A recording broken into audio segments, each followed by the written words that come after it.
Hello and welcome. This is Jim from 1-800-OLD-TOYS. Today I have two 57 gasoline trucks made by Tonka, number 16. They made the truck also in 58, and it had a square hood on it. And this particular truck is very desirable. It has the Blue Mound, Minnesota with yellow or gold background, Tonka Toys. These are the same trucks, I believe. And you could tell they're 57 because the 57s have this air scoop, which is a dead giveaway to most collectors.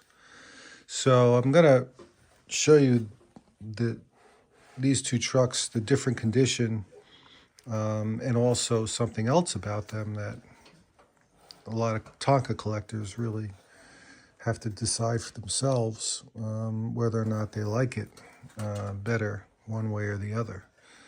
So these two trucks are pretty identical. You can see the one on the right has a lot of wear on the front hood there. The bumpers are pretty much the same. They have the same finish. This one's dented in, and it looks as though that these lights are nice and clear. However, the one that isn't banged up, the lights are broken, and I don't know why. Maybe they were slamming it into a truck in front of it that was had a higher bumper. Who knows? But anyway, so let's take a look at this one first. So this basically is a very desirable Tonka vehicle, given that this particular truck is a gasoline truck, and I believe it was only made 1 year. I could be wrong. The wheels say Tonka Tire, Tonka Toys on it, USA, and it has a little side panel here. I guess that's where the hose would come out, right? And that scoops up like that, which attributes the scratches there. Has a nice diamond plate, aluminum top there. And in the back, you also have a compartment. I guess I'm not going to be able to open that one. Notice the taillights.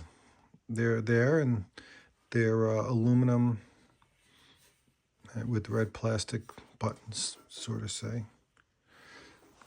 And on the other side, this one's missing the door. Something I guess I should be looking for, but I'll just put it on the shelf facing this way if it really bothers me. My number is 1-800-OLD-TOYS. My email address is oldtoys@yahoo.com if you have a toy you have a question about. So this toy has lots of scratches on the roof too, but some people like to display them on the side, and they're not really, disappointed about the scratches on the roof. Other people like to display them straight on or at an angle. And if they're low on a shelf, you'll be able to see the scratches. If they're up on a shelf, you won't be able to see it. And here we have another example. Now this is the same truck. Got some scratches on the label. That detracts from the value. Certainly, this would not be a good side to display this truck on because of the scratches and the chips. I don't know if you can see in the reflections, but they're all right here and over here. This is a clean label. What's interesting that I'm noticing now is that the labels look the same. So they got the same tires, the same decal. This one's scratched up. This is the one with the front hood damaged. Top is a little scratched up too, and so is the tank scratched up. So, but this side, the decal is pretty nice, and it does have both of its doors, so And it has the rear door, but it looks like the rear door was off another vehicle. I could be wrong. Let's see if this one, yeah, this one opens. So what's in there? Wow, there's a lot of space back there. It basically provides access to the whole back of the tank there. I'm sure some kid somewhere has stuck a lot of rocks in there, and someone today is trying to clean it out. But so these are pretty much the same. The one thing about Tonkas that I've noticed, but I don't see on these trucks, is usually they have a Tonka label down here or over here. These don't have it. I don't know why, but certainly you can see the wheels have some wear on them. These weren't ground on the concrete or, you know, anywhere that there was a rough surface. It looks like it was taken care of pretty well. So here we have these two trucks, and I want to show you one last thing. Now, some of the collectors prefer to have their trucks with the original patina. And you could see this truck has a glow to it. It doesn't really have, well, you'll see a shine because of the light I'm using, but it doesn't really have that waxy shine to it. It certainly looks like it does because of all the lights I have. But if you put it next to this one, you could see how this one has a really gloss finish to it. And with this one, I believe I used a micro wax, and it's a wax they use in museums. The reason is because they could remove this wax if they come up with a better technology to protect, you know, the material. It's used on wood and steel and a lot of materials.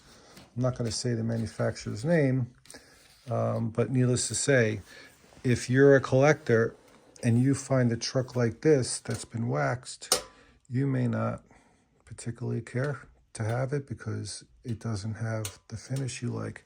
If you like the dull finish, the original finish with the patina, something that takes decades to create, you would look at this truck and say, oh, it's kind of nice, but it's not really, you know, original, or it's not really the style or the feel I'm looking for in my collection. So I don't know why I waxed this, but, you know, I have two, so I guess I could treat one differently. But I know I could take the wax off of this because that's why the museums use it. I haven't tried that, and I don't intend to. So this is Jim from 1-800-OLD-TOYS. My email address is oldtoys@yahoo.com. If you have a question about a toy, it could be a Tonka truck, could be a G.I. Joe, almost any 60s and 70s toy, die cast, pressed steel, plastic, shoot me an email with some pictures and I'll try to answer your question and give you some information. You should never sell a toy until you know exactly what it is, because no two toys are the same and you never know what you're going to come across. Well, have a great night, and thanks for watching.